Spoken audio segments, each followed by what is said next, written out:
En su primera carta a los Corintios, Pablo mencionó que lo que los gentiles sacrifican, a los demonios lo sacrifican, y no a Dios. Y no quiero que vosotros os hagáis partícipes con los demonios. Lo anterior fue complementado por San Agustín cuando, al igual que Pablo, equipara a todas las deidades de los pueblos gentiles con demonios. Y no fue sino hasta la llegada del Evangelio que fue extirpado el yugo del demonio. Si bien podemos realizar una lista innúmera de autores que han planteado el pensamiento anterior, resulta interesante observar cómo, a partir de dichas ideas, se construyó un panteón diabólico alrededor de América, encumbrando a Lucifer como su tirano y haciendo del Nuevo Mundo su báratro. Con la llegada de los europeos al Nuevo Mundo, se plantearon numerosas interrogantes sobre la validez y justificaciones de la intromisión de las naciones del Viejo Mundo en América. Una de las justificaciones que mayor cantidad de adscriptos tuvo fue la religiosa. La idea de librar del demonio a los nuevos territorios pronto se convirtió en el leitmotiv de una variopinta producción escrita. Cuando se leen crónicas, diarios, derroteros, cartas, memoriales, se puede apreciar que la figura del demonio se manifiesta ad nauseam en buena parte de dichos materiales. Es decir, se transformó la idea europea sobre el ingenuo e inveterado paganismo indígena en un discurso donde el demonismo estaba casi siempre omnipresente. Podría considerarse que estudiar un fenómeno como el diablo es una labor infecunda por distintas razones. La más sustancial es, por supuesto, la existencia o no del demonio. No obstante, y como remarca Mouchemblé, el historiador no necesita creer para apreciar en su eminente valor los efectos de la creencia. Añade a lo anterior, que aun cuando se piense que el diablo no existe, debe tratar de explicar por qué aquellos que creían en su poder quemaban brujas en el siglo XVII, o, en nuestro caso, por qué se asoció a los dioses prehispánicos con los demonios del mundo cristiano, como previamente se había hecho con los dioses del paganismo europeo. Tal y como lo apunta Jeffrey Burton Russell, cuando puntualiza que el concepto cristiano del demonio se influenció de elementos folclóricos de las culturas mediterráneas y otras como la celta y eslava, retomando a los hernunos de origen celta y galo, o al dios Pan de origen griego. Es decir, mediante un proceso de transculturación el demonio cristiano adoptó elementos que le eran ajenos, uno de los más reconocibles los cuernos, y que pronto se convirtieron en indisociables de su figura. La abigarración de dioses paganos con el demonio fue un lugar común dentro de la discursiva europea. Sobre el caso americano, se podría partir de los versos de Diego de Ojeda en el poema épico La Cristiada, cuando coloca en la misma mesa deidades mapuches, mexicas, egipcias y griegas. Todas ellas constituían el senado infernal presidido por el mismo Satanás. Ni los dioses en México temidos, de aqueste horrendo cónclave faltaron, de humana sangre bárbara teñidos, en que siempre sedientos se empaparon, ni del pirú los ídolos fingidos, que lucientes culebras se mostraron, ni Eponamón, indómito guerrero, Mahuorte altivo del arauco fiero. Así como Ojeda mezcla a Eponamón, deidad mapuche, con Marte, otros autores como Francisco Cervantes de Salazar, en su Crónica de la Nueva España, equipararon las construcciones de la península de Yucatán con la Meca. Dicha comparación puede pasar desapercibida ante una lectura rápida. Empero, la idea es recurrente en la literatura europea desde al menos unos cuantos siglos atrás. Se puede cotejar dicha idea con la expuesta por Dante en el infierno.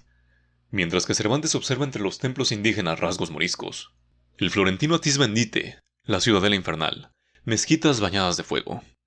Prosiguiendo con las descripciones del tártaro a la americana, Juan de Grijalva recurre a un texto prácticamente ignoto de la literatura latina, El rapto de Prosperina, de Cayo Lucio Claudiano. Grijalva señala cómo los esbirros de Satán huyen a las entrañas de las sierras. Lo interesante del señalamiento es que utiliza como punto de parangón a Plutón, comparando su reino de tinieblas con las montañas americanas. O maxime noctis arbiter umbrarumque potens, son las palabras que retoma Grijalva de Claudiano, para describir los promontorios donde, a su parecer, se esconden los demonios. Los frailes, así, se convierten en partícipes de una epopeya con tintes de catábasis, de la que deben salir airosos. Si bien, varias deidades americanas fueron asociadas prácticamente de forma inmediata con el diablo. Entre ellas podemos mencionar a Tlacatecolotl, Tlaloc, Mictlantecutli, por decir algunos. Uno de los que adquirió un rol protagónico en esa demonización fue Huitzilopochtli. No pienso centrar el video en un análisis del mito de Huitzilopochtli, sino en cómo éste se convirtió en una figura demoníaca para los europeos. Uno de los primeros autores que conoció a la deidad mexica fue Bernal Díaz del Castillo. En su historia verdadera de la conquista de la Nueva España, hace referencia a Huitzilopochtli en más de 30 capítulos. En ocasiones, como le hiciesen otros tantos, lo llama Huichilobos, Bichilobos, Huichilubos, pero todos hacen referencia a la misma deidad. Es mencionado por vez primera cuando Moctezuma envió una embajada hacia los castellanos. Muy pronto, en el capítulo 41, hará relación entre Huitzilopochtli y Tezcatlipoca con figuras demoníacas. Escribió el natural de Medina del Campo. Montezuma era muy devoto de sus ídolos, que se decían Tezcatepuca y Huichilobos. El uno decían que era dios de la guerra, y el Tezcatepuca el dios del infierno. Quizá, quien puntualizó de forma más tajante esa forma de comprender la religiosidad mesoamericana fue Hernán Cortés. Bernal, en su crónica, pone en boca de Cortés las siguientes palabras: Señor Montezuma, no sé yo cómo un tan grande señor es sabio varón, como vuestra majestad es, no haya coligido en su pensamiento cómo no son estos vuestros ídolos dioses, sino cosas malas, que se llaman diablos. La idea planteada por Bernal será reiterativa en distintos documentos. Como mencioné al principio, buena parte de la producción escrita adquirió tintes de lucha épica contra el demonio, que tenía sojuzgado el continente americano. Bien sabido es que Huitzilopochtli fue el encargado de guiar al pueblo mexica en su peregrinación desde Aztlán o Chicomostoc, según la fuente esto puede variar. Fray Antonio Tello en su texto, libro segundo de la Crónica Miscelánea, en que se trata de la conquista espiritual y temporal de la Santa Provincia de Jalisco, en el nuevo reino de la Galicia y Nueva Vizcaya, y descubrimiento del Nuevo México, asoció la aparición de Huitzilopochtli con la del demonio. Aquí aparece un punto interesante y recurrente en otros cronistas y autores de la época: la parodia que el demonio hizo de la creación divina en América, una suerte de reino invertido de Dios en el Nuevo Mundo. Escribió Tello que Huitzilopochtli había criado el sol, luna y estrellas, y todo el universo, y que él era el supremo creador del cielo y de la tierra. Y finalmente, todo aquello que cuenta la Sagrada Escritura de Dios se atribuyó así. Es decir, el demonio bajo la figura de Huitzilopochtli embaucó a los mexicas haciéndose pasar por Dios. Bernal enfatizó lo mismo cuando constantemente pone en voz de Huitzilopochtli malos consejos para el pueblo mexica. Desde la perspectiva iconográfica, me parece, vale la pena remarcar 5 imágenes maravillosas. La primera es la imagen que aparece en el libro de Caspar Gottschalk, Stadt von Amerika. Abajo de la representación de la deidad mexica se puede leer Huitzilopochtli, Idolum Mexicanorum. Allí, Huitzilopochtli, fiel a la tradición iconográfica medieval europea, aparece como un demonio gastrocéfalo. Previamente, el neerlandés Arnoldus Montanus había utilizado la misma imagen para representar a Huitzilopochtli convertido en demonio en su texto Die Unbekannte Neue Welt, similar a la imagen que aparece en la portada del texto Americae Pars Quarta, ilustrado por el grabador Theodor de Brie, que aunque no se trata de Huitzilopochtli, nos sirve como parangón. En la imagen se puede apreciar a un demonio, de nueva cuenta gastrocéfalo, siendo adorado por los nativos. Cuando se compara el Huitzilopochtli europeo con el americano, son notorias las diferencias entre ambos.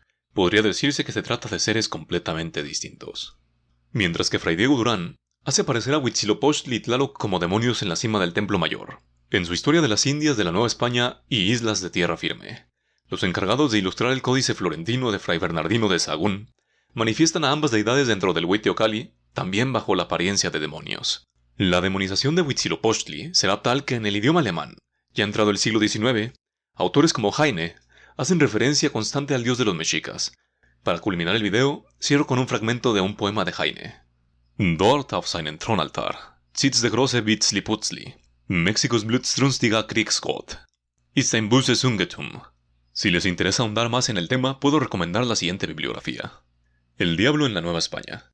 Visiones y representaciones del diablo en documentos novohispanos de los siglos XVI y XVII, de Javier Ayala Calderón. Católicos y puritanos en la colonización de América, de Jorge Cañizares Esguerra. The Devil in the New World, The Impact of Diabolism in New Spain, de Fernando Cervantes. Y América, Imperio del Demonio, Cuentos y Recuentos, de Guy Rosat.